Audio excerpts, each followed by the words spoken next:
नमस्कार बच्चों, मैं विनोद कुमार सिंह, संत जोसेफ स्कूल इटाढ़ी। कल के वीडियो में हम लोग पढ़े थे बल और कार्य, बल और मुलायम वस्तुएं। ठीक है, आज हम लोग पढ़ेंगे उसी चैप्टर का मशीन।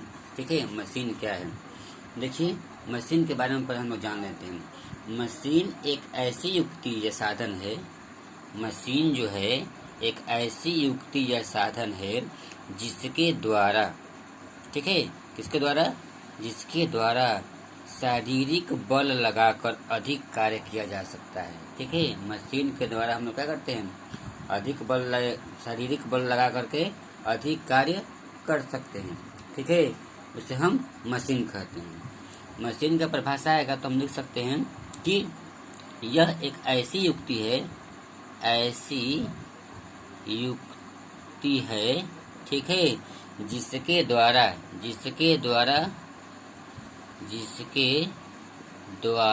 ठीक है, शारीरिक, यहाँ हम लिख देते हैं शारीरिक मतलब होता है शरीर से बल लगाकर अधिक कार्य किया जा सकता है। क्या कह सकते हैं, अधिक कार्य किया जा सकता है।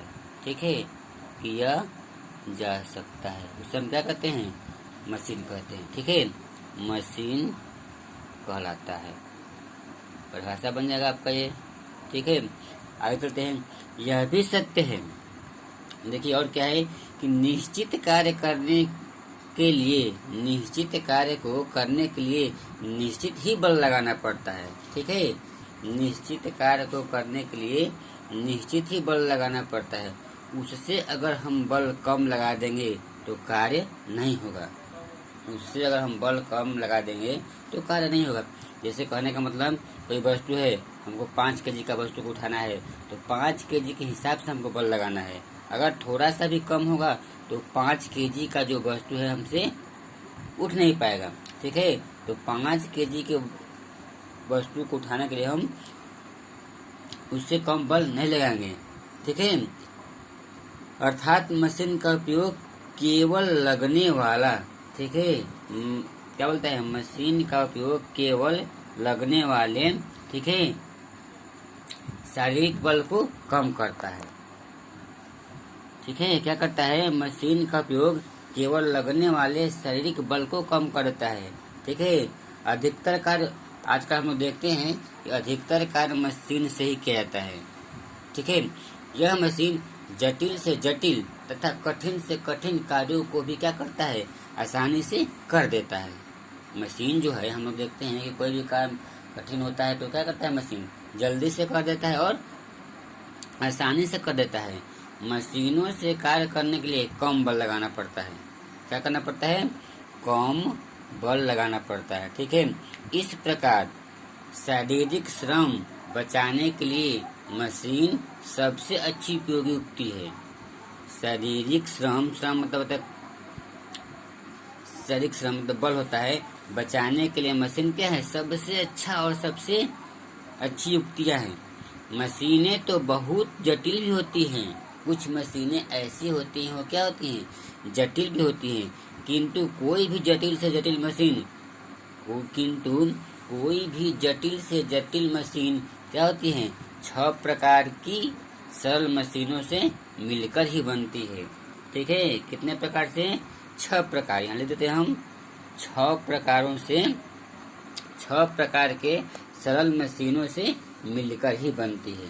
ठीक है, ये 6 कौन है, अभी आप लोग देख लीजिए। पहला जो है आपका नत समतल, ठीक है। दूसरा आपका है उत्तोलक, क्या है, उत्तोलक। ये 6 प्रकार की सरल मशीनें हैं। ठीक है, तीसरा आपका है घिरनी, तीसरा क्या है, घिरनी। चौथा आपका है चरखी या बेलन, ठीक है। पांचवा आपका है पेंच, क्या है पांचवा, पेंच।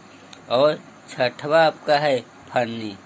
ये सब क्या है हम आपको बताएंगे, बारी बारी से सबको बताएंगे। तो यही 6 सरल मशीन है जो क्या करती हैं। अब देखिए इसके बारे में हम लोग पढ़ते हैं। नत समतल क्या होता है, उत्तोलक क्या होते हैं, ठीक है, और घिरनी क्या होती है, चरखी या बेलन क्या होता है, पेंच क्या होता है और फन्नी क्या होता है। इन छहों को हम लोग बारी बारी से पढ़ने का प्रयास करेंगे, ठीक है। तो सबसे पहले हम बात करते हैं नत समतल का। तो देखिए इसको मिटा दे रहे हैं। चलिए नत समतल क्या होता है। अब देखिए हम लोग नत समतल के बारे में पढ़ेंगे। देखिए यह जो है इसका जो उपयोग होता है, नत समतल का जो उपयोग होता है भारी बोझ को ऊपर उठाने के लिए किया जाता है। इसका प्रयोग यानी नत समतल का प्रयोग जो होता है भारी बोझ को ऊपर उठाने के लिए किया जाता है। यह एक सपाट तल होता है जिसका एक सिरा ऊंचा होता है तथा दूसरा सिरा नीचा होता है। यह सबसे सरल मशीन होता है। क्या होता है, एक सिरा ऊंचा होता है और एक सिरा नीचा होता है। यह सबसे सरल मशीन है। इसके बारे में हम लोग पढ़ लेंगे, ठीक है। ये पढ़ लिए कि नत समतल का प्रयोग क्या होता है। ये भारी बोझ को उठाने में किया जाता है। यह सपाट तल का होता है जिसका एक सिरा क्या होता है, नीचा होता है और एक सिरा ऊंचा होता है। और यह क्या होता है, सबसे सरल मशीन है, ठीक है। क्या है, सरल मशीन है। चलिए इसका हम लोग उपयोग करके पढ़ लेते हैं। देखिए आपको किताब में दिया है, एक डिब्बे में गीली मिट्टी भरिए। क्या करना है, एक डिब्बा लेना है, उसमें गीली मिट्टी को भर देना है। इसको किसी खिड़की की ऊंचाई तक ले जाइए। कहाँ ले जाना है, खिड़की की ऊंचाई तक ले जाना है। अब एक छोटा सा एक बड़ा तख्ता लीजिए, उसे खिड़की के साथ टिका कर तिरछा फर्श पर रखिए। अब पहले मिट्टी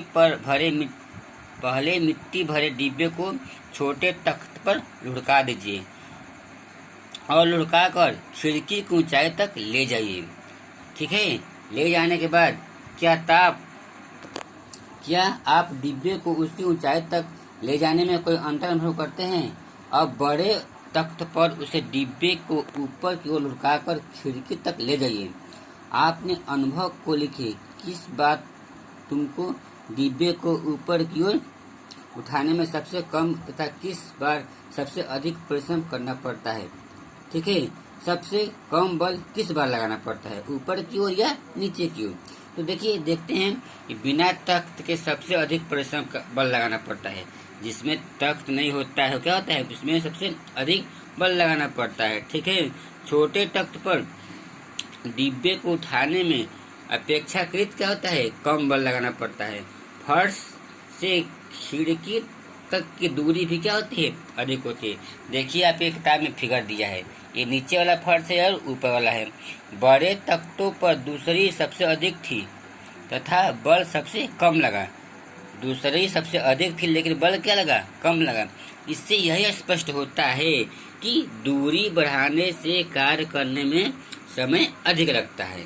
इससे क्या देखें हम लोग, इससे क्या निष्कर्ष निकला कि दूरी बढ़ाने से कार्य करने में समय क्या लगता है, अधिक लगता है, किंतु बल कम लगाना पड़ता है।